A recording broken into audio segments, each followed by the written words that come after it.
السلام علیکم ورحمۃ اللہ وبرکاتہ۔ اللہ سبحانہ وتعالیٰ نے ہمیں پیدا کیا اور ہمارے پیدا کرنے کا مقصد یہ بتایا کہ تمہیں امتحان کے لیے بنایا گیا۔ الذی خلق الموت والحیاۃ لیبلوکم ایکم احسن عملا، وہ جس نے موت اور زندگی کو بنایا تاکہ تمہیں آزما کر دیکھے، تمہارا امتحان لے کہ تم میں سے اچھے عمل کون کرتا ہے۔ صرف اچھے نہیں، بہت اچھے، احسن۔ وہو العزیز الغفور، اور وہ زبردست بھی ہے، بخشنے والا بھی ہے۔ تو یہ زندگی چونکہ ایک عارضی زندگی ہے، اللہ سبحانہ تعالیٰ نے ہمیں پیدا کیا اور ہماری روحوں کو اس وقت تک انتظار میں رکھا جب تک ہم اس دنیا میں آئے نہیں۔ وہ ایک عالم تھا جس کی ہمیں کچھ خبر نہیں، کیونکہ اس وقت ہماری صرف روح تھی۔ اس کے بعد اب اللہ تعالیٰ نے ہمیں روح اور جسم دونوں دیا، جس کو زندگی کہتے ہیں، اور ایک وقت آئے گا کہ یہ روح پھر جدا ہو جائے گی اور جسم مٹی میں چلا جائے گا اور روح اللہ تعالیٰ کے پاس چلی جائے گی، اور پھر ایک دن آئے گا کہ اللہ تعالیٰ دوبارہ روحوں اور جسموں کو اکٹھا کر دے گا۔ اس دن سب انسان اللہ رب العزت کے سامنے کھڑے ہوں گے۔ اس وقت انسان سے یہ دیکھا جائے گا کہ وہ کر کے کیا آیا، وہ ساتھ لے کر کیا آیا، اس نے اچھا کیا یا برا کیا۔ تو اسی امتحان کے لیے یہاں ہمیں چھوڑا گیا اس دنیا میں، تاکہ پتہ چلے کہ کون واقعی اچھا ہے اور کون اچھا نہیں ہے۔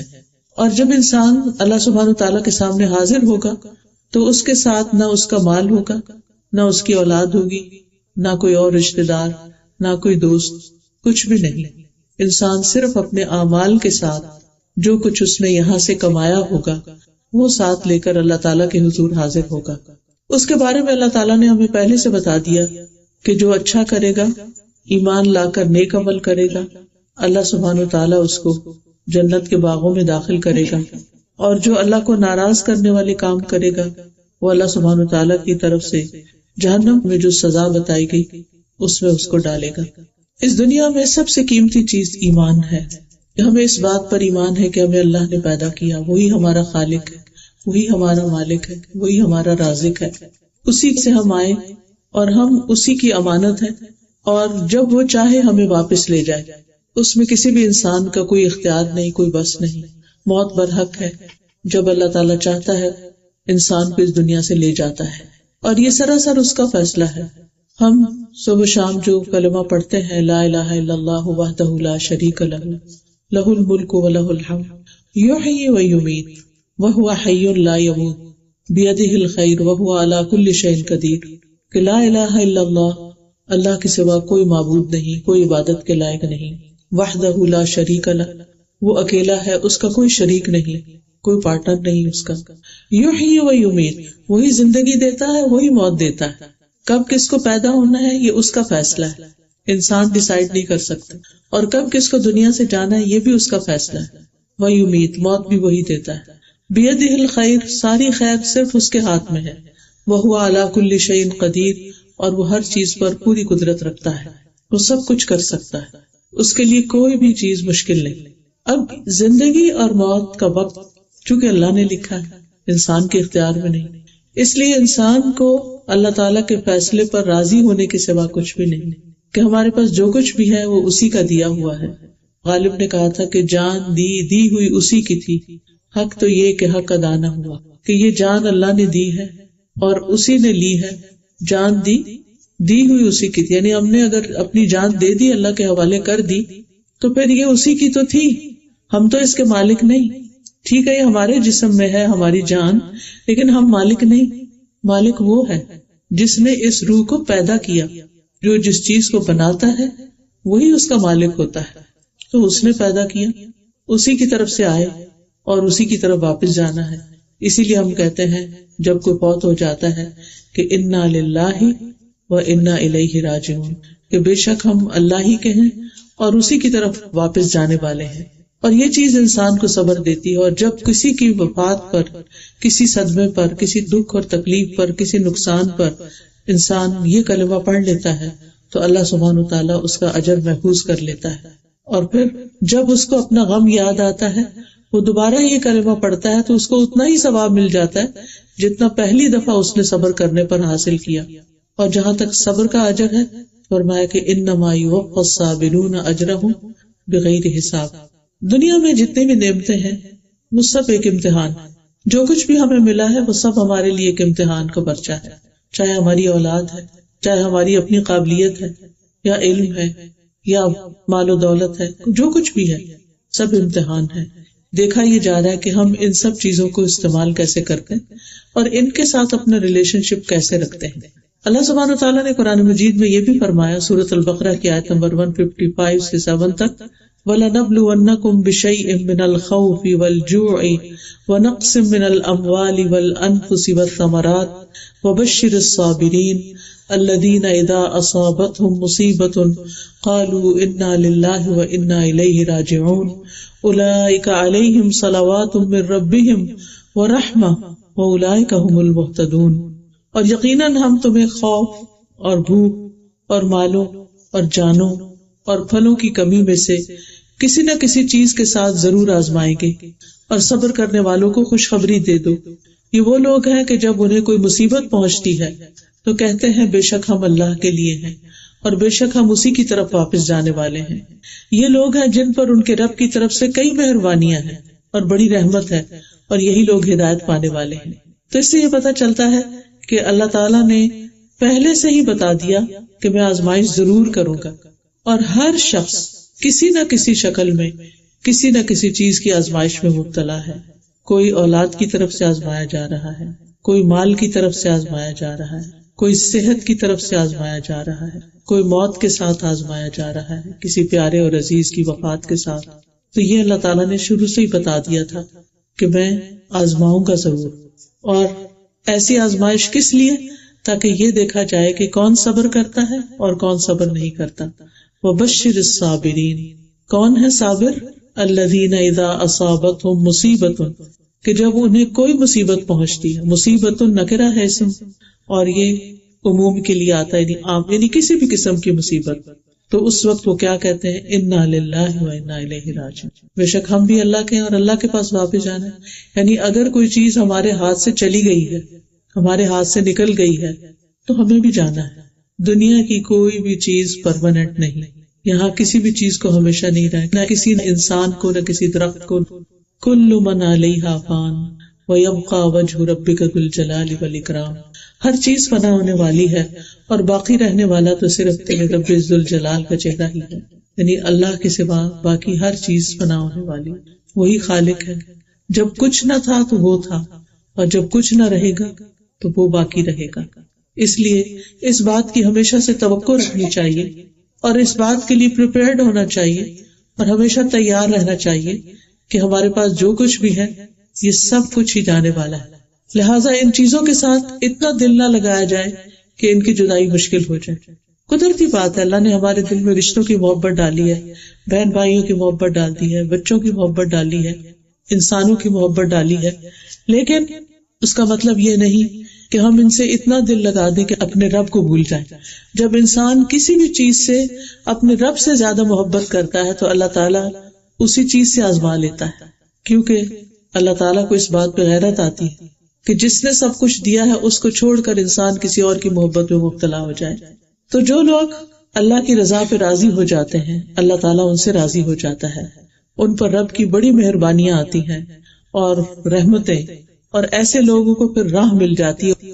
پھر آپ دیکھیے کہ اللہ سبحانہ وتعالیٰ یہ بھی فرماتے ہیں سورۃ التغابن میں، ما اصاب من مصیبت الا باذن اللہ ومن یؤمن باللہ یہد قلبہ واللہ بکل شیء علیم. جو مصیبت بھی آتی ہے وہ اللہ کے اذن سے آتی، خود سے نہیں آتی. خود سے کوئی آپ کا بال بھی بیکا نہیں کر سکتا. اللہ کا اذن ہوتا ہے آپ کی آزمائش کے لیے تو وہ تکلیف آ جاتی ہے. اور جو شخص اللہ پر اعتماد کرتا ہے کہ میرے رب نے میرا برا نہیں چاہا، کیونکہ بعض چیزیں ایسی ہوتی ہیں جو دیکھنے میں بہت تکلیف دہ ہوتی ہیں لیکن انہی میں خیر ہوتی ہے. اللہ تعالیٰ قرآن مجید میں فرماتے ہیں عسیٰ ان تکرہوا شیئا ویجعل اللہ فیہ خیرا کثیرا. ہو سکتا ہے کہ ایک چیز کو تم ناپسند کرو اور اللہ سبحانہ وتعالیٰ اسی میں خیر کثیر ڈال دے. بہت دفعہ زندگی میں ایسا ہوتا ہے کہ ایک چیز بہت ناگوار تھی لیکن وہ جب زندگی میں ہو گئی تو بعد میں اس کے بینیفٹس نظر آنے لگے کہ یہ ہونی ہی چاہیے تھی. لیکن جب تکلیف آتی ہے تو اس وقت انسان کا ذہن کام نہیں کرتا اور وہ اتنی بڑی سوچ نہیں سکتا. اسی لیے یہاں پر فرمایا وَمَن یُؤْمِن بِاللَّهِ، جو اللہ پہ اعتماد کرتا ہے کہ میرے رب نے میرا برا نہیں چاہا، میرے رب نے میرے ساتھ برا نہیں کیا. ایسا انسان یہ نہیں کہتا کہ وائی می، میرے ساتھ کیوں ہو گیا، اور ایسا نہیں ہونا چاہیے. نہیں، ہماری عقل چھوٹی ہے، ہم نہیں سمجھ سکتے کہ کوئی چیز کیوں ہو گئی. اللہ بڑا ہے اور وہ الحکیم ہے، العلیم ہے، الخبیر ہے، علم والا ہے، حکمت والا ہے، ہر چیز کو خوب خوب جاننے والا ہے، اللطیف ہے، لطف و کرم فرمانے والا ہے، الرحیم ہے، الرحمان ہے. تو جو رب اتنا مہربان ہے وہ کسی کا بھی برا نہیں چاہتا. لیکن جب کوئی ایسی چیز آتی ہے جو ہمیں بری لگتی ہے تو ہمیں پھر بھی اللہ پہ اعتماد کرنا چاہیے. جیسے آپ دیکھیں کہ جن لوگوں کے اوپر آپ کا حسن ظن ہوتا ہے نا، اچھا گمان ہوتا ہے، تو ان کی طرف سے اگر کوئی شکایت بھی ہو تو آپ اس کو 10 عذر دیتے ہیں. نہیں، اس کی یہ وجہ ہوگی، اس کی وہ وجہ ہوگی، اس لیے میرے ساتھ اس نے ایسی بات کہی، اس کا دل میرے لیے بہت اچھا، میں اس پہ ٹرسٹ کرتی ہوں. لیکن جس ریلیشن شپ پہ ٹرسٹ نہیں ہوتا وہاں سیدھی بات بھی الٹ لگتی. جب ہمارا اللہ پہ ٹرسٹ ہوگا، اللہ پہ توکل ہوگا، اللہ پہ بھروسہ ہوگا، تو اللہ کے کسی فیصلے پر ہم ناراض نہیں ہوں گے. ہم کہیں گے میرے حق میں یہی بہتر تھا. اب جیسے دنیا سے کوئی چلا جاتا ہے، کوئی عزیز، کوئی پیارا، تو بعض اوقات ہمیں سمجھ نہیں آتی کہ اتنی ینگ ایج میں کوئی چلا گیا، کیوں گیا. لیکن جب انسان اللہ پہ ٹرسٹ کرتا ہے تو سوچتا ہے کہ نہیں، یہ اس کے لیے شاید بہتر تھا. ہم نہیں سمجھتے اس کی حکمت، لیکن اللہ تو جانتا ہے. اس لیے امانت اسی کی تھی، اس نے واپس لے لی، میں اللہ کی رضا پہ راضی ہوں. تو جو شخص اس طرح سوچتا ہے وَمَن يُؤْمِن بِاللَّهِ يَهْدِ قَلْبَهُ، اللہ اس کے دل کو ہدایت دے دیتے ہیں، اللہ اس کا دل تھام لیتے ہیں، اللہ اس کے دل کو مضبوط کر دیتے ہیں. وَاللَّهُ بِكُلِّ شَيْءٍ عَلِيمٌ، اور اللہ تعالیٰ ہر چیز کو خوب جاننے والا ہے. رسول اللہ صلی اللہ علیہ وسلم نے فرمایا کوئی بندہ اس وقت تک مومن نہیں ہو سکتا جب تک وہ اپنی اچھی اور بری تقدیر پہ ایمان نہ لائے، یہاں تک کہ وہ جان لے کہ جو چیز اسے ملنے والی تھی وہ اس سے چوک نہیں سکتی تھی، اور جو چیز اس سے چوک گئی یعنی گم گئی، نہیں ملی اس کو، وہ کسی صورت اسے ملنے والی نہیں تھی. اسی طرح جو چیز جانے والی تھی اس کو جانا ہی تھا. یہ صرف ایک امتحان تھا زندگی میں، اور جس چیز سے ہمیں فائدہ پہنچنا ہے وہ فائدہ پہنچ کے رہے گا. کسی کی نظر، کسی کا حسد اور کسی کی تنگ دلی اس نعمت کو ہم سے دور نہیں کر سکتی. اللہ تعالیٰ فرماتے ہیں کل نفس ذائقۃ الموت، ہر جان کو موت کا مزہ چکھنا ہے. وَنَبْلُوكُمْ بِالشَّرِّ وَالْخَيْرِ فِتْنَةً وَإِلَيْنَا تُرْجَعُونَ، اور ہم تو تمہیں اچھے اور برے حالات سے آزماتے ہیں اور بالآخر واپسی تو ہماری ہی طرف ہے. یعنی جانا تو اسی کے پاس ہے، اور ہمیں جو خیر ملی ہے وہ بھی امتحان ہے، اور جو شر آیا ہے وہ بھی امتحان ہے. اور پھر سبحان اللہ، رسول اللہ صلی اللہ علیہ وسلم نے فرمایا اللہ جس کے ساتھ بھلائی کا ارادہ کرتا ہے، جس کا اچھا چاہتا ہے، اس کو مصیبت میں مبتلا کر دیتے. کیونکہ مصیبت میں پڑھ کے انسان اللہ سبحانہ تعالیٰ کی طرف رجوع کر لیتا ہے، اللہ سے اپنی گناہوں کی معافی مانگتا ہے، اللہ سبحانہ تعالیٰ کے ساتھ اپنی غلطیوں اور اپنی کوتاہیوں کا اعتراف کرتا ہے. دنیا سے اس کا دل اچاٹ ہوتا ہے، دنیا سے اس کا اعتماد ختم ہوتا ہے، اور اللہ سبحانہ تعالیٰ پر اس کا اعتماد بڑھ جاتا ہے، اور اس مصیبت کو بھی وہ پازیٹیولی دیکھنے لگتا ہے. نبی صلی اللہ علیہ وسلم نے فرمایا مسلمان کو جو بھی پریشانی، بیماری، رنج و ملال، تکلیف اور غم پہنچتا ہے، حتیٰ کہ اسے ایک کانٹا بھی چبھ جاتا ہے، تو اللہ تعالیٰ اسے اس کے گناہوں کا کفارہ بنا دیتے ہیں. یعنی مومن کے حق میں تکلیف بھی خیر کا باعث ہوتی ہے.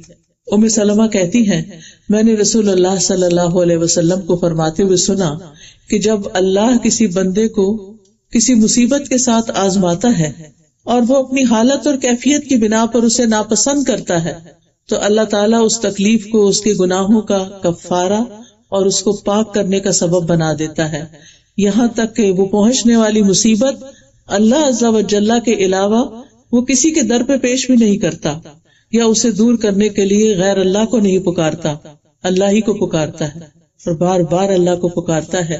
اور اس چیز سے انسان اللہ تعالیٰ کے بہت قریب ہو جاتا ہے. اور اگر دیکھا بھی جائے بندے ہمارا کتھارسس کرتے ہیں، ہمیں تھوڑی دیر کے لیے بہلا دیتے ہیں، تھوڑا ہمارے دل کو تسلی دے دیتے ہیں، لیکن پھر کیا ہوتا ہے اس کے بعد جب وہ بندے چلے جاتے ہیں تو ہم دوبارہ اسی ڈپریشن میں آ جاتے ہیں، دوبارہ وہی دکھ اور غم دل پہ چھا جاتا ہے، اپنے آپ کو مضبوط کرتے پھر کمزور ہو جاتے ہیں، پھر انسان سے صبر نہیں ہو پاتا.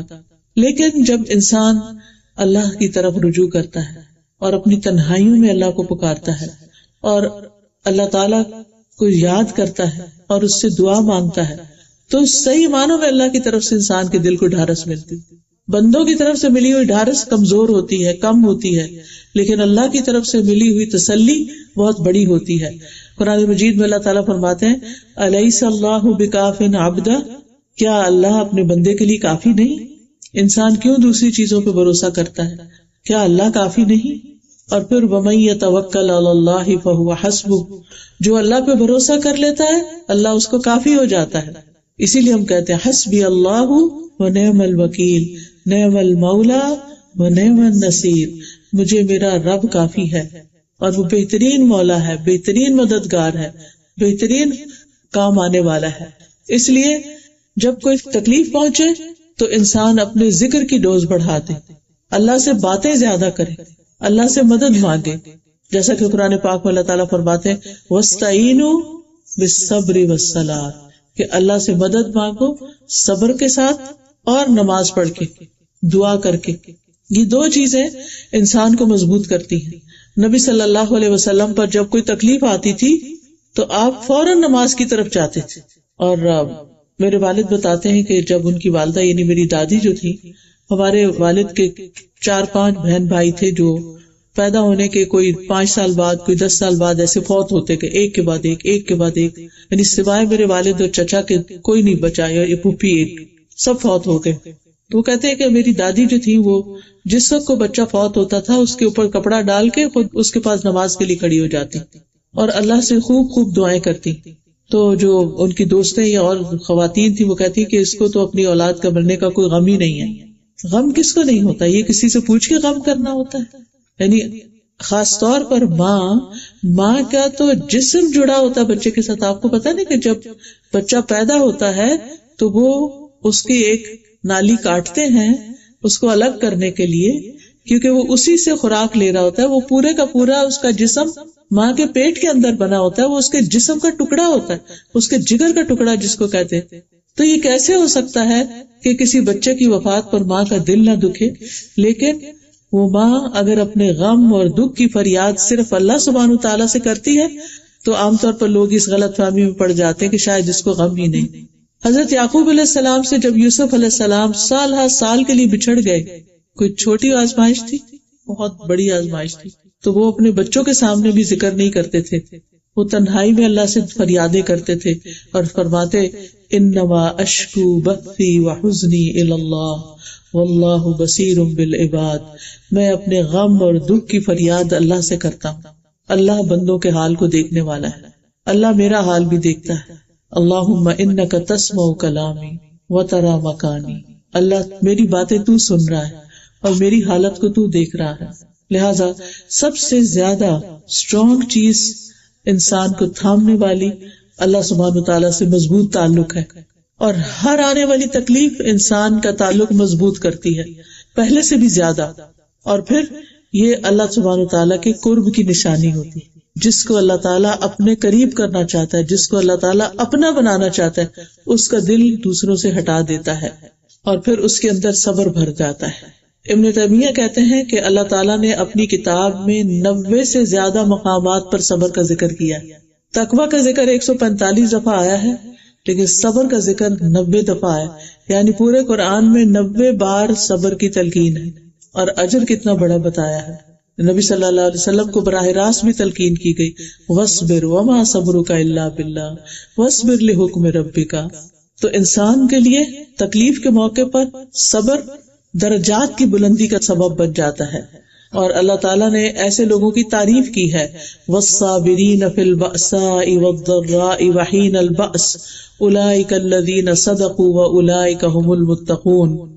خصوصاً وہ لوگ جو تنگ دستی، تکلیف اور لڑائی کے وقت صبر کرنے والے ہیں، یہی لوگ ہیں جنہوں نے سچ کہا اور یہی متقی لوگ ہیں. تقوی والے یہی ہیں کہ جو تکلیف کے وقت صبر کر جاتے ہیں. پھر اسی طرح انسان کو زندہ انسانوں سے بھی تکلیفیں پہنچتی ہیں. اس کے بارے میں سورۃ الفرقان میں آتا ہے وَجَعَلْنَا بَعْضَكُمْ لِبَعْضٍ فِتْنَةً أَتَصْبِرُونَ وَكَانَ رَبُّكَ بَصِيرًا. اور ہم نے تم میں سے بعض کو بعض کے لیے آزمائش بنایا ہے. بعض اوقات اپنا ہی کو بچہ آزمائش بن جاتا ہے اور بعض اوقات شوہر کی طرف سے آزمائش ہو جاتی ہے کہ اس کا رویہ اور سلوک ٹھیک نہیں ہوتا. بعض اوقات کوئی اور انسان مصیبت کا باعث بن جاتا ہے تو انسان کی زندگی حرام کر دیتا ہے، انسان کا سکون چین لوٹ لیتا ہے. تو ایسے میں کیا فرمائے کہ اتصبرون، اس کا حل صرف صبر ہے، کہ اپنی زبان سے کوئی ایسی بات نہیں نکلنے دینی جو اللہ تعالیٰ کو ناپسند ہے، کوئی ایسا کام نہیں کرنا جو اللہ تعالیٰ کو ناپسند. صبر یہ ہوتا ہے کہ انسان اس تکلیف کے وقت میں سارا وقت یہ دیکھے کہ رب کی نگاہیں میرے اوپر ہے اور وہ میرے ایک ایک ایکشن کو، میری ایک ایک حرکت کو دیکھ رہا ہے، اور فرشتے قلم سنبھالے ہر لمحے دیکھ رہے ہیں کہ یہ بندہ اب کہتا کیا اور کرتا کیا. تکلیف اور دکھ کے وقت جو اللہ کو نہیں بھولتا اور اللہ کو یاد کرتا ہے اور اللہ سے مدد مانگتا ہے اور صبر کرتا ہے اور کوئی برے الفاظ زبان سے نہیں نکالتا، کوئی زیادتی کی بات زبان سے نہیں نکالتا، اللہ سبحانہ وتعالیٰ پھر اس کو تھام لیتا ہے. وَكَانَ رَبُّكَ بَصِيرًا، اور تیرا رب ہمیشہ سے سب کچھ دیکھنے والا ہے، وہ سب دیکھ رہا ہے. بعض اوقات ہم انسانوں کے سامنے اپنی سچائی کو پروو نہیں کر سکتے، لیکن اللہ دیکھتا ہے. یہ چیز انسان کے دل کو تسلی دے دیتی ہے، سکون دے دیتی ہے کہ میرا رب تو جانتا ہے، میرا رب تو دیکھتا ہے. اور صبر جو ہے افضل ترین ایمان کی حالت ہے. نبی صلی اللہ علیہ وسلم نے فرمایا الایمان الصبر والسماحہ، کہ افضل ایمان صبر اور نرمی کرنا ہے. پھر اسی طرح خسارے سے بچنے کے لیے بھی صبر کرنا ضروری ہے. سورۃ العصر میں اللہ تعالیٰ فرماتے ہیں والعصر ان الانسان لفی خسر الا الذین آمنوا وعملوا الصالحات وتواصوا بالحق وتواصوا بالصبر. اور یہ بڑی ہمت کا کام ہوتا ہے، آسان نہیں ہے. صرف اللہ کی توفیق سے ہی انسان صبر کر سکتا ہے، لیکن صبر سے بڑی کوئی نعمت کسی کو نہیں ملی. حدیث میں آتا ہے وَلَن تُعْطَوْا عَطَاءً خَيْرًا وَأَوْسَعَ مِنَ الصَّبْرِ، کہ کسی شخص کو صبر سے بہتر اور کشادہ تر نعمت کوئی نہیں ملی. یعنی جس کو صبر مل گیا گویا اس کو بہت بڑی نعمت مل گئی، کیونکہ صبر کے ساتھ ہی اجر ہے اور صبر کے ساتھ بلند درجے ہیں.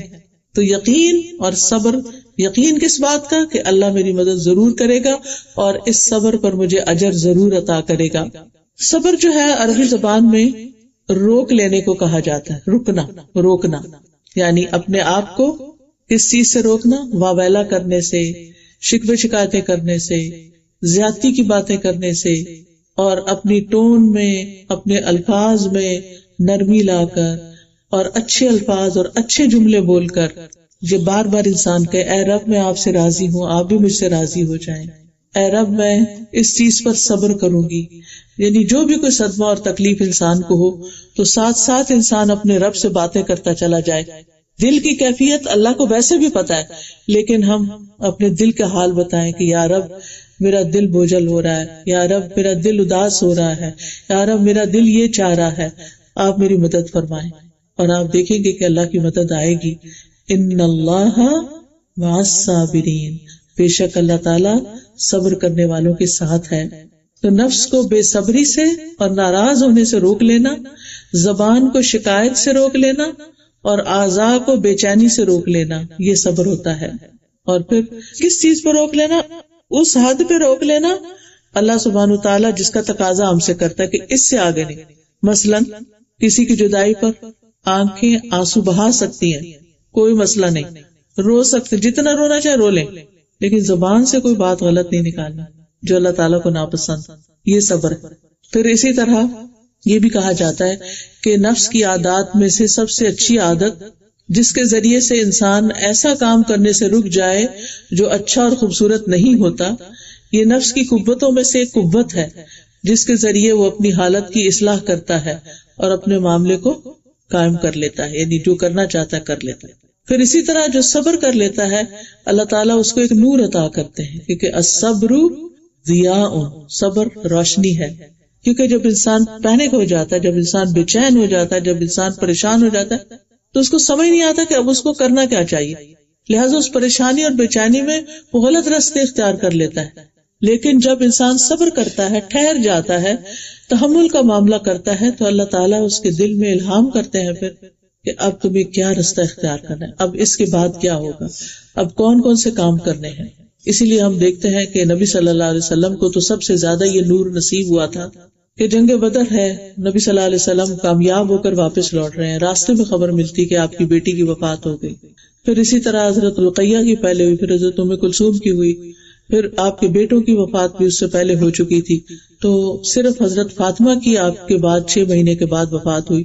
آپ کے سارے بچے، آپ نے والد تو دیکھے ہی نہیں تھے، والدہ بھی آپ کی 6 سال کی عمر میں فوت ہو گئی، پھر دادا فوت ہو گئے، پھر چچا فوت ہو گئے، پھر حضرت خدیجہ فوت ہو گئی.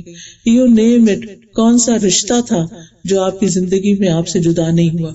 اسی لیے نبی صلی اللہ علیہ وسلم نے فرمایا کہ جب تم پر کوئی دکھ تکلیف آئے تو میرے دکھوں کو یاد کر لو تو تمہارے دکھ ہلکے ہو جائیں. یعنی کسی شخص کے والدین اور بچے اور بیوی سب فوت ہو جائیں تو اس کے لیے زندگی کتنی مشکل ہوگی. لیکن ان ساری مشکلات کے باوجود نبی صلی اللہ علیہ وسلم سے زیادہ مسکرانے والا کوئی نہیں تھا. مومن کا غم اس کے دل میں ہوتا ہے لیکن اس کے چہرے پر مسکراہٹ ہوتی، وہ اللہ کی رضا پر راضی ہوتا ہے، وہ اپنے کام روٹین میں کرتا چلا جاتا ہے. یہ نہیں کہ انسان نمازیں چھوڑ دے یا صدقہ خیرات چھوڑ دے، وہ سارے کام اللہ کی اطاعت پر پابند رہ کے کرتا چلا جاتا ہے. تو صبر کرنے والوں کے لیے اوپر جو میں نے آیت پڑھی اس میں 3 فائدے بتائے گئے. اولئک علیہم صلوات، جو صبر کرے گا اس پر اللہ تعالیٰ کی بہت سی رحمتیں ہوں گی، من ربہم ورحمت، اور رحمت بھی آئے گی اور ہدایت بھی ملے گی. یہ کتنی بڑی بڑی نعمتیں ہیں جو صبر کرنے والوں کو ملتی ہیں. بعض سلف صالحین کو جب پہنچنے والی مصیبت پہ تسلی دی گئی تو انہوں نے کہا میں کیوں نہ صبر کروں جبکہ اللہ تعالیٰ نے مجھے صبر پر 3 باتوں کا وعدہ کیا ہے اور ان میں سے ہر بات دنیا میں جو کچھ ہے اس سے بہتر ہے. کسی کو اللہ کی رحمت مل جائے اس سے بڑی کیا چیز چاہیے؟ اللہ تعالیٰ کی طرف سے بہت سی نوازشیں مل جائیں اور کیا چاہیے؟ تو صلوات، رحمت اور ہدایت ملتی ہے صبر کرنے والوں کو.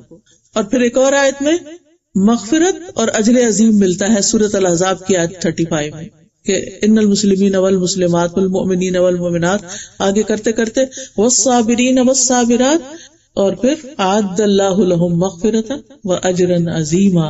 ایسے لوگوں کے لیے اللہ نے بخشش اور اجر عظیم رکھا ہے، بہت بڑا اجر رکھا ہے. ایسے لوگوں کا اجر اللہ کے ذمہ ہے. اور پھر وعدہ بھی ہے وَاصْبِرْ فَإِنَّ اللَّهَ لَا يُضِيعُ أَجْرَ الْمُحْسِنِينَ، صبر کیجئے بے شک اللہ محسنوں کا اجر ضائع نہیں کرتا. بعض اوقات کوئی آپ پر زیادتی کر جاتا ہے، آپ کا حق لے کے چلا جاتا ہے، لیکن جب آپ صبر کرتے ہیں تو اس سے زیادہ سب کچھ کما لیتے ہیں جو آپ کے ہاتھ سے جا چکا ہوتا ہے. اور جتنی بڑی آزمائش ہوتی ہے اتنا بڑا اجر ہوتا ہے، جتنی پیاری چیز آپ نے کھوئی ہوتی ہے اتنا ہی بڑا اجر ہوتا ہے. نبی صلی اللہ علیہ وسلم نے فرمایا زیادہ ثواب بڑی آزمائش کے ساتھ ہے. اس کا مطلب نہیں کہ ہم بڑی آزمائش مانگیں، آزمائش مانگنی نہیں چاہیے، لیکن اگر آ جائے تو صبر کر کے بلند ترین درجات کمانے چاہیے. نبی صلی اللہ علیہ وسلم نے فرمایا وہ مومن جو لوگوں سے ملتا جلتا ہے اور ان کی طرف سے آنے والی تکالیف پر صبر کرتا ہے، وہ اس مومن سے اجر و ثواب میں کہیں بہتر ہے جو لوگوں سے میل جول نہیں رکھتا اور نہ ان کی تکلیفوں پہ صبر کرتا ہے. کیونکہ جب آپ لوگوں سے ملیں گے تو ان کی کوئی نہ کوئی بات آپ کو تکلیف دے گی. پھر انسان بعضوں کو سوچتا ہے کہ بس کسی سے نہیں ملنا، میں آئسولیشن میں ٹھیک، مگر اس سے بھی تو انسان کو گھبراہٹ ہوتی ہے کیونکہ انسان اس طرح پیدا نہیں کیا گیا، یہ اس کی فطرت کے خلاف ہے. لیکن جب آپ لوگوں سے ملتے ہیں تو کوئی آپ کو الٹے سیدھے مشورے دیتا ہے، کوئی ایسی باتیں آپ پر کرتا ہے کہ آپ کو سمجھ نہیں آتی کہ یہ کہاں سے بات انہوں نے نکال لی. ایسی ساری باتوں کو ایک کان سے سن کے دوسرے کان سے نکال دینا چاہیے، جسٹ اگنور. بس ٹھیک ہے، ہر ایک کا کہا کیا اس کے ساتھ ہے، میں معاملہ اللہ کے سپرد کرتی، اور پھر انسان اپنے کام میں لگ جائے. کیونکہ یہ زندگی بہت چھوٹی ہے، یہ وقت بہت قلیل ہے، یہ بہت تھوڑا وقت ہے جو ہمیں اس پلانٹ پہ ملا ہے. ہم سب ٹرانزٹ میں ہیں، اگلی فلائٹ لینی ہے ہم نے، تو اس کے لیے ہمیں یہ ہے کہ آگے کچھ نہیں ملے گا سوائے اس کے جو تم یہاں سے اکٹھا کر کے لے جاؤ. تو جس شخص کو یہ فکر ہو کہ جو کچھ میں نے لینا ہے یہی سے لینا ہے، وہ کیا کرے گا؟ کیا وہ سو جائے گا، سستی کرے گا، ادھر ادھر باتیں گپ شپ لگائے گا، اپنے سیل فون پہ بیٹھ جائے گا؟ نہیں، اس کو کہے گا پہلے میں سب سے بندوبست کروں اپنا کہ مجھے آگے کیا لے کے جانا، اور پھر اس کے بعد وہ چیزیں اکٹھی کر کے رکھ کے اپنا سامان، پھر میں دیکھوں گا کچھ اور چیز. ہم بھی اپنی زندگیوں کا جائزہ لیں کہ ہم اپنے پرائم ٹائم میں کیا کرتے ہیں، ہم صبح ارلی مارننگ کیا کرتے ہیں، ہم رات کو سونے سے پہلے کیا کرتے ہیں. کیا ہم فونز پہ اور ادھر ادھر کی باتوں میں تو وقت نہیں لگاتے؟ کیونکہ صبح کے وقت کی عبادت بہترین عبادت ہوتی. ان قرآن الفجر کان مشہودا، فجر کے وقت قرآن کا پڑھا جانا اس میں فرشتوں کی حاضری ہوتی ہے. دعائیں قبول ہوتی ہیں، بابرکت وقت ہوتا ہے. نبی صلی اللہ علیہ وسلم کی دعا ملتی ہے، اللہم بارک لامتی فی بکورہا، اللہ میری امت کی صبح میں برکت ڈال دے.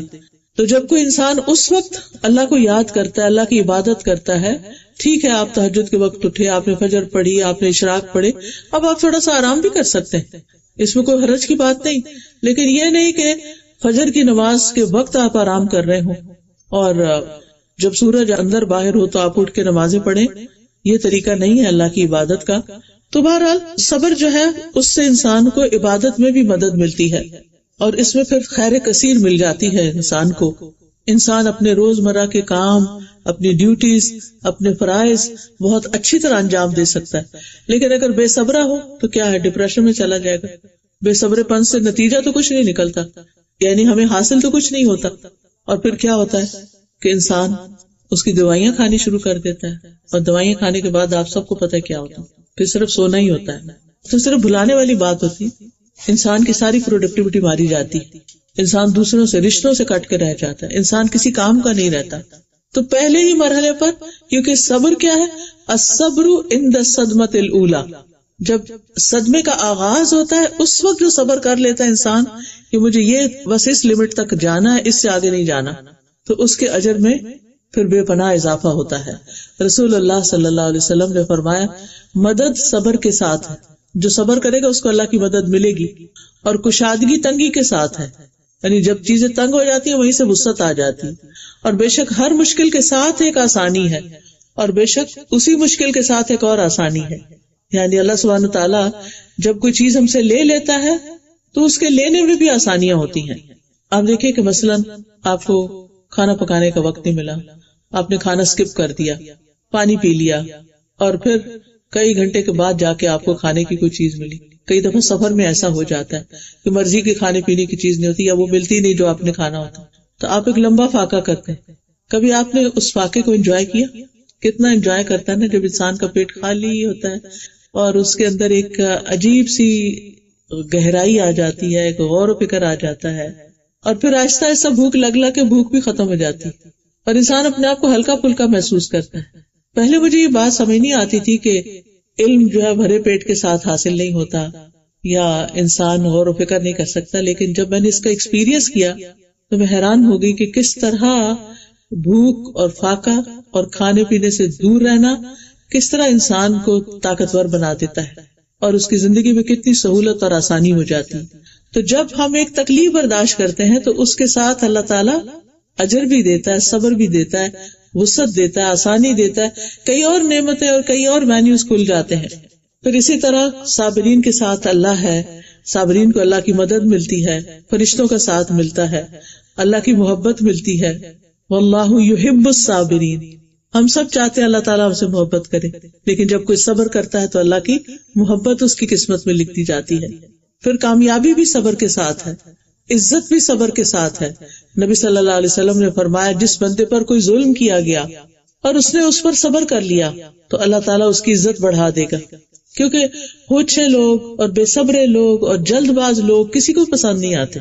بنی اسرائیل کے بارے میں اللہ تعالیٰ فرماتے ہیں کہ ہم نے ان میں سے کئی لیڈرز بنائے جو ہمارے حکم سے ہدایت دیتے تھے جب انہوں نے صبر کیا، یعنی ان کو لیڈرشپ کا رول تب ملا جب انہوں نے صبر کیا.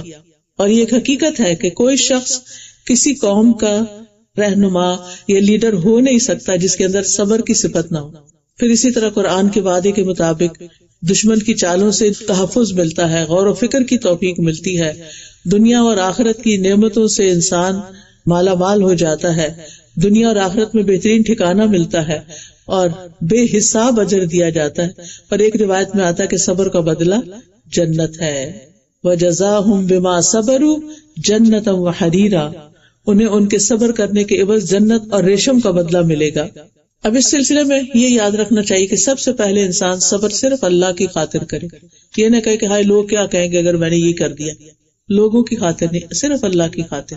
وَاصْبِرْ وَمَا صَبْرُكَ إِلَّا بِاللَّهِ، اور صبر کیجیے، اور صبر کرنا آپ کا اللہ کی توفیق ہی کے ساتھ ہے. دوسرا یہ کہ صدمے کی پہلی چوٹ پر، پہلی دفعہ جب کوئی چیز تکلیف دے سنے یا دیکھے تو فوراً صبر کر لیں، اِنَّا لِلَّهِ پڑھ کر صبر. پھر صبر کوشش سے آتا ہے، حدیث میں آتا ہے وَمَن يَتَصَبَّرْ يُصَبِّرْهُ اللَّهُ، جو صبر کرتا ہے، کرنے کی کوشش کرتا ہے، اللہ تعالیٰ اس کو صبر عطا کر دیتے ہیں. اور پھر یہ کہ ہر حال میں اللہ کی تعریف کرنی چاہیے، یہ بھی صبر کا ایک پہلو ہوتا ہے. رسول اللہ صلی اللہ علیہ وسلم نے فرمایا، مومن کے متعلق اللہ عز و جل کی تقدیر اور فیصلے پر مجھے تعجب ہوتا ہے کہ اگر اسے کوئی بھلائی حاصل ہوتی ہے تو اپنے رب کی حمد بیان کرتا ہے اور شکر ادا کرتا ہے، اور اگر اسے کوئی مصیبت آتی ہے تو اس پر بھی الحمدللہ کہتا ہے اور صبر کرتا ہے. کیوں؟ وہ کہتا ہے کہ اس سے بڑی مصیبت نہیں آئی.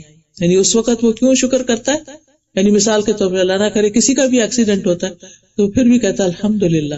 اب کوئی دیکھ کے کہے اچھا الحمدللہ اس وقت شکر، ہاں اس سے زیادہ بھی ہو سکتا تھا، شکر اللہ نے جان رکھ لی. اور بہت سے لوگ یہ کہتے بھی ہیں کہ شکر اللہ نے جان رکھ لی، شکر اللہ نے بچا لیا. تو جو بندہ اس وقت اللہ سے راضی ہوتا ہے نا، اللہ اس سے راضی ہو جاتا ہے اور اللہ تعالیٰ اس کو اس کا بہترین نعم البدل بھی عطا کرتا ہے. اور پھر مومن جو ہے اس کو یہ یقین ہوتا ہے کہ یہ زندگی بہت چھوٹی ہے، اگر کوئی پیارا چلا گیا ہے تو ہم بھی جانے والے وہاں جا کے مل لیں گے. اس وقت کو نیکیوں میں گزارنا چاہیے، اچھے کاموں میں گزارنا چاہیے، تاکہ جب اللہ تعالیٰ سے ملاقات کرے تو اللہ تعالیٰ راضی ہو. اور پھر یہ کہ دل سے صبر اور دل سے شکر پریٹینڈ نہیں کرنا چاہیے، یعنی دل سے صبر کریں کہ اللہ کی خاطر صبر کر رہے ہیں، کسی کو دکھانے کے لیے نہیں کہ لوگ کہیں کتنی کمپوزڈ ہے، کتنی صابر ہے، لوگوں کی تعریفوں کے لیے نہیں. اور بندوں سے شکوہ نہیں، بس اللہ سے شکوہ. رسول اللہ صلی اللہ علیہ وسلم فرماتے ہیں کہ اللہ تعالیٰ نے فرمایا، جب میں اپنے مومن بندے کو آزماتا ہوں اور وہ تیمارداری کرنے والوں کے سامنے میرا شکوہ نہیں کرتا تو میں اس کو اپنی قید سے آزاد کر دیتا، یعنی اس کی بیماری دور کر دیتا، اس کے پہلے گوشت کے عوض بہترین گوشت عطا کر دیتا، اس کے پہلے خون سے بہتر خون عطا کر دیتا، اور پھر وہ نئے سرے سے کام میں لگ جاتا ہے.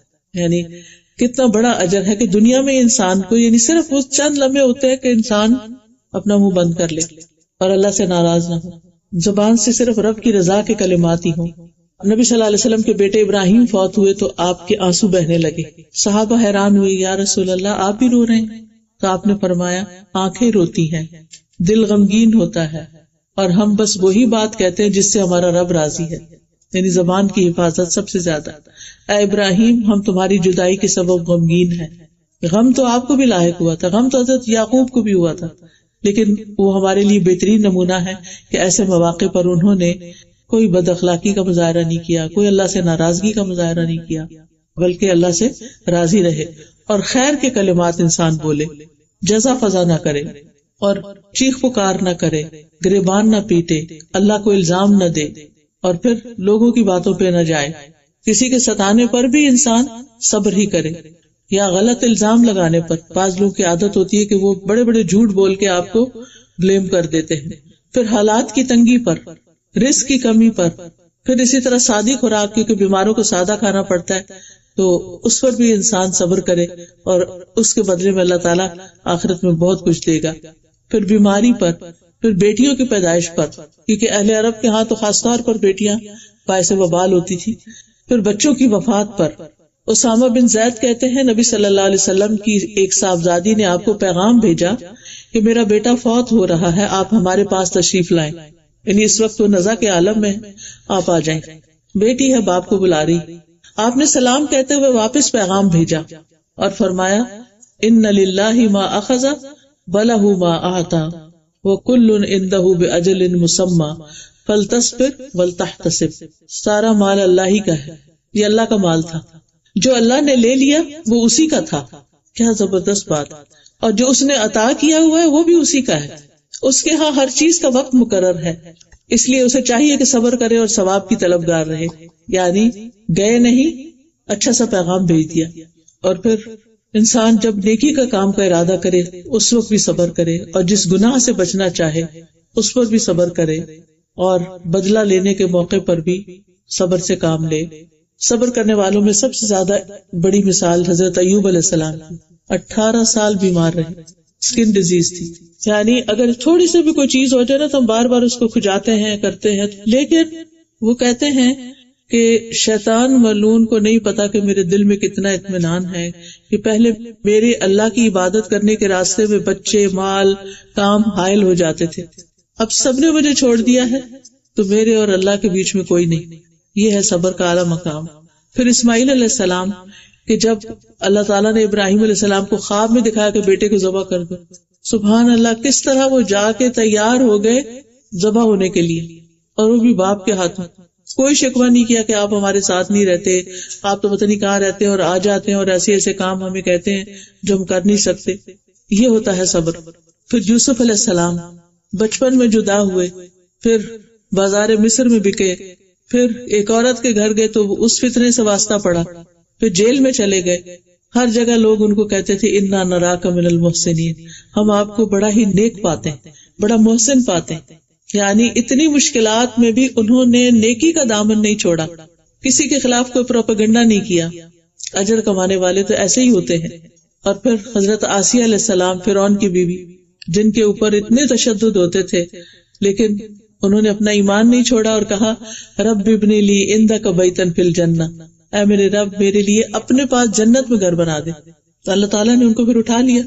پھر نبی صلی اللہ علیہ وسلم کی مثال کہ طائف کے موقع پر کیا ہوا، اور اس کے علاوہ حضرت عائشہ کی مثال کہ جن پہ بہت بڑا الزام لگا تھا. تو ہونا یہ چاہیے کہ ہم اللہ تعالیٰ سے خیر کی امید رکھتے ہوئے اللہ سے تعلق مضبوط کریں اور دعا کرتے رہیں. تو آئیے ہم سب مل کے دعا کر لیتے ہیں. سبحان اللہ والحمد للہ ولا الہ الا اللہ واللہ اکبر ولا حول ولا قوة الا باللہ العلی العظیم. سبحان اللہ والحمد للہ ولا الہ الا اللہ واللہ اکبر ولا حول ولا قوة الا باللہ العلی العظیم. اللہم صل علی محمد وعلی آل محمد کما صلیت علی ابراہیم وعلی آل ابراہیم انک حمید مجید. اللہم بارک علی محمد وعلی آل محمد کما بارکت علی ابراہیم وعلی آل ابراہیم انک حمید مجید.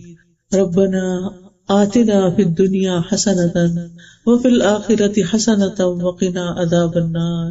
ربنا افرغ علینا صبرا وتوفنا مسلمین. ربنا افرغ علینا صبرا وثبت اقدامنا فانصرنا علی القوم الکافرین. انا للہ وانا الیہ راجعون. یا حی یا قیوم برحمتک استغیث لا الہ الا انت سبحانک انی کنت من الظالمین.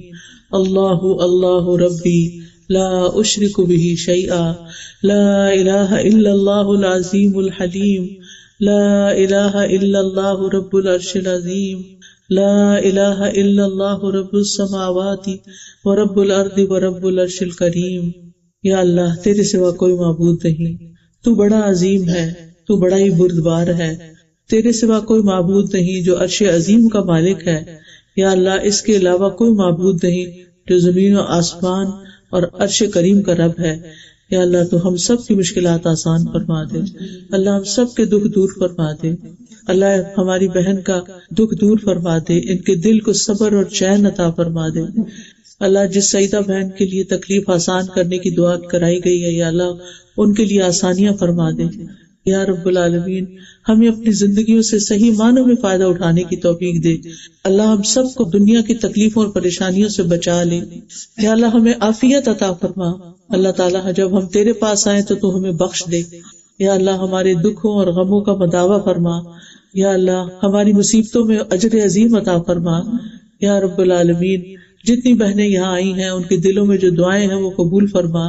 یا اللہ ہماری ان بہن کو صبر جمیل عطا فرما اور جانے والے کی بخشش فرما، اس کے درجات بلند فرما، اس کو اپنی رحمتوں میں ڈھانپ لے. یا اللہ ان کے عزیز و قارب کو ان کے پیچھے صدقہ جاریہ بنا دے.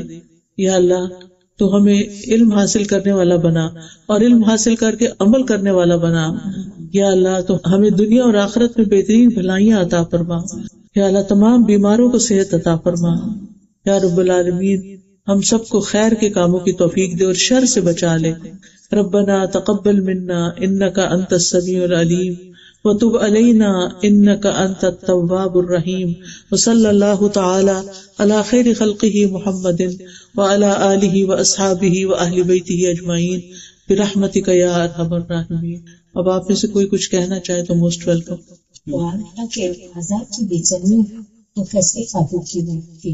انسان جگہ بدل لے، پانی پی لے، اپنے آپ کو پریس کر لے، دم کر لے اپنے اوپر، ایک دعا جو میں بتانا چاہوں گی، سب لوگ اگر اس کو یاد کر لیں، جس کو میں نے اپنے لیے بڑا ہی مفید پایا، وہ ہے اعوذ باللہ السمیع العلیم من الشیطان الرجیم من ہمزہ ونفخہ ونفثہ. یہ ایاک نستعین کتاب ہے نا، اس کے اندر یہ دعا موجود ہے. اور یہ جو بک سٹال ہم لائے ہیں اس میں یہ ایاک نستعین کتاب موجود ہے، اس میں رومن میں بھی لکھی ہوئی. ٹھیک ہے، یہ پڑھ کے آپ نے 3 دفعہ پڑھ کے اپنے دل پہ چتکارنا ہے. جس وقت دل میں گھبراہٹ ہو، جسم میں بے چینی ہو، آپ کو کچھ سمجھ نہ آ رہی ہو، تو اللہ تعالیٰ دل تھام لیتا ہے. تو اپنے دل کے مقام پر 3 دفعہ یہ پڑھ کے تھو تھو تھو کرنا ہے. یعنی چھو نہیں کرنا جیسے ہم چھو کرتے ہیں، بلکہ تھو کرنا ہے. ٹھیک ہے، یعنی غم آتا ہی اس وقت ہے جب شیطان دل پہ قابو پاتا ہے، تو شیطان کو قریب نہیں پھٹکنے دینا. تو 3 دفعہ جب بھی دل گھبرائے، اعوذ باللہ السمیع العلیم من الشیطان الرجیم من ہمزہ ونفخہ ونفثہ. دوسرا یہ ہے کہ انسان اس جگہ کو چینج کرے تاکہ اس کا ذہن بٹے. پھر یہ میت کی بخشش کی دعائیں ہیں، یہ انسان کو اپنے سارے فوت شدگان کے لیے پڑھنی چاہیے. پھر ایصال ثواب جو ہے، یعنی کہ فوت ہونے والے کے بعد میں انسان کیا کیا نیکی کے کام کرے کہ جس سے اس کو اس کی روح کو ثواب ملتا رہے. پھر یہ ایول آئی کے بارے میں ہے. پھر جو کوئی بیمار ہو اس کے پاس یہ کتاب ہونی چاہیے، پریئرز فار ہیلنگ، کہ کون کون سی دعائیں ہم کریں کہ صحت یاب ہو جائے. اور یہ حفاظت کی دعائیں ہیں، پروٹیکشن کی، انگلش ٹرانسلیشن کے ساتھ اور اردو کے ساتھ. تو اللہ تعالیٰ سے دعا ہے کہ اللہ تعالیٰ ہم سب پر اپنی رحمت نازل فرمائے. آپ ایسے کوئی کچھ کہنا چاہے، کچھ پوچھنا چاہے تو موسٹ ویلکم. دیکھیے شیطان تو اسی وقت دور ہوتا ہے نا جب انسان وضو کرتا ہے، نماز پڑھتا ہے، قرآن پڑھتا ہے، تو پھر شیطان بھاگتا ہے اس بندے سے. تو ان کو پیار سے دین کی بات سمجھائیں کہ اللہ کا حق کیا ہے. جس نے ہمیں پیدا کیا اس کا حق سب سے بڑا ہے. ہم دنیا میں جتنے لوگوں کو مرضی خوش کر لیں، جتنے مرضی بڑے بڑے کام کر لیں، لیکن اگر اس کو راضی کر کے نہیں گئے تو کچھ بھی نہیں کمایا. تو اس کے لیے پھر یہ کہ نماز، روزہ اور ان چیزوں کی طرف لائیں گے. تو ان الصلاۃ تنہی عن الفحشاء، نماز جو ہے وہ برائیوں سے روکتی ہے. تو اس میں پھر کوتاہی نہ ہو. یہ نہ ہو کہ ہم بچوں کو تو کہتے رہے اور صبح فجر کے وقت خود سوتے رہے. جی پوچھنا تھا مجھے آپ سے کہ جیسے میں تھوڑا بیمار ہوں بہت، تو مجھ سے یہ ہو رہا ہے کہ میں جیسے فجر کے ٹائم میں اٹھ تو جاتی ہوں، اٹھ ہی رہتی ہوں، مگر مجھ سے اٹھا ہی نہیں جاتا ہے. مطلب میں بالکل ہی جیسے کولیپس ہو جاتی ہے باڈی. تو اگر بستر پہ پڑھ لیں نماز تو نہیں. اگر بالکل بھی اٹھا نہیں جاتا، یعنی کوئی آپ کے پاس ہے ہی نہیں جو اٹھائے، آپ کو پکڑ کے اٹھائے، ہاتھ پکڑ کے، تو اس صورت میں پھر ٹھیک ہے، جہاں بھی جس حال میں انسان پڑھ سکتا ہے. یہ نماز تو نہیں چھوڑ سکتے. اور وضو کا وعدہ ہے کہ وضو اگر آپ مینٹین نہ کر سکے، جیسے میرے 7-8 مہینے کیمو تھراپی ہوئی ہے، میں وضو ہی نہیں مینٹین کر پا رہا. ابھی کیا وضو، پھر وضو نہیں مینٹین کر پا رہی، تو اس کا کیا کروں؟ ہر نماز کے لیے تازہ وضو کرنا ہوتا ہے بس. ہاں جی، ہر نماز کے لیے، یعنی کہ ایک وضو سے ایک نماز ہو جائے گی. جی، اگر پانی سے تکلیف بڑھ جائے، آپ کی بیماری بڑھے، ہلاکت کا ڈر ہو، پھر جی آپ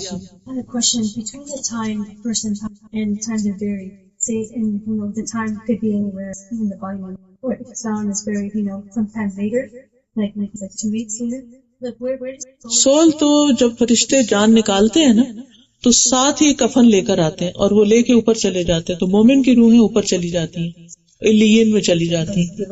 ٹھیک ہے، ہاں بالکل، دے ویٹ کیونکہ وہ ہے انتظار کی جگہ. جیسے عمل ہوں گے اس طرح کے لوگوں کی کمپنی میں ہوں گے. اگر نیک والدین ہوں یا نیک آباء و اجداد ہوں تو ان سے بھی جا کے انسان ملتا ہے.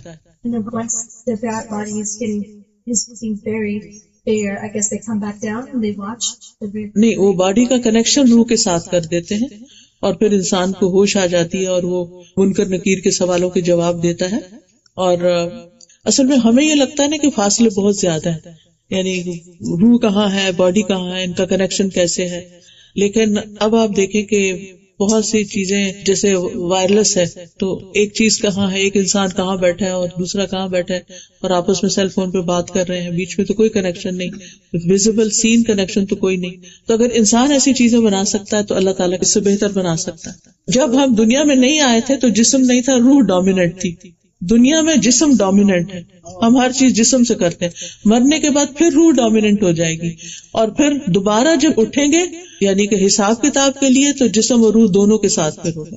جی اللہ تعالیٰ سے کمنٹ تو کیا برزخ میں گیا تھا اور جو ہے وہاں پر اچھی اور بری سب کی سب روحیں قیامت تک کے لیے جس نے آنا ہے وہ سب کی سب تھی، اور برزخ نہیں تھا وہ، برزخ تو مرنے کے بعد ہوتا ہے. برزخ کا مطلب ہے انتظار کی جگہ اور پردہ، دنیا اور آخرت کے بیچ میں پردہ آ جاتا ہے. نہیں، برزخ میں سبھی برزخ میں ہوتے ہیں، لیکن برزخ کی دو طرح کی قسمیں ہیں، اچھے لوگوں کے علیین ہیں اور جو برے ہیں ان کے سجین ہیں. دعا کر سکتے ہیں اس کے بعد، لیکن نماز اور قرآن ایسی چیز ہے جو کسی اور کے لیے نہیں کر سکتے. جیسے میں اگر کہوں میں مصروف ہوں میری نماز تم پڑھ لو ذرا، نہیں پڑھ سکتے. جی، عمرہ کر سکتے ہیں، حج کر سکتے ہیں، عمرہ کر سکتے ہیں، صدقہ خیرات کر سکتے ہیں. یہ جو پیمفلٹ ہے نا یہ بہت فائدے کا ہے، ایصال ثواب کا.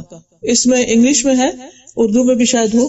تو ایصال ثواب کی جتنی بھی چیزیں ہیں وہ ساری اس میں ڈیٹیلز مینشن کی ہوئی ہیں کہ کیا کیا کر سکتے ہیں اور کیا نہیں کر سکتے. تو یہ آپ کے پاس ہونا چاہیے، اوروں سے بھی شیئر کر سکتے ہیں آپ. ایک اور سوال ہے جو جی بڑا کنفیوژن کا ہے. یہ لوگ یہ پوچھتے ہیں جیسے کہ فرض کریں میرا انتقال ہو گیا اور میں بچوں سے کیا کہوں کہ قبرستان میں جا کے کتنی دیر رکے. ان لوگ کہتے ہیں ادھر کھڑے ہو کے دعا پڑھ لو، سر کی طرف کھڑے ہو جاؤ قبرستان میں. میں نے اکثر دیکھا یہاں پہ قبرستان میں کہ کچھ لوگوں نے کہا ادھر پڑھیں دعا چار، کچھ لوگ ادھر کھڑے فاتحہ دعا پڑھ رہے ہیں کہ ادھر سورہ بقرہ پڑھ لیں ادھر. یہ تو یہ کیا سورت پڑھنے کا تو وہ وقت نہیں ہوتا. کہتے ہیں نا کہ گھروں کو قبرستان نہیں بناؤ، ہاں یعنی اس میں قرآن پڑھتے رہتے. اس کا مطلب کیا ہے؟ گھروں کو قبرستان نہیں بناؤ یعنی اس میں قرآن پڑھتے رہو. یعنی قبرستان میں قرآن نہیں پڑھا جاتا، قبرستان میں صرف جب وہ دفن کر کے تھوڑی دیر دعا کر کے کہ اس کا حساب کتاب اب ہو رہا ہے تو اس کی ثابت قدمی کی دعا کر کے پھر وہاں سے چلے جائیں بس. ٹھیک ہے، اجازت. سبحانک اللہم و بحمدک، اشہد ان لا الہ الا انت، استغفرک و اتوب الیک. السلام علیکم و رحمۃ اللہ وبرکاتہ.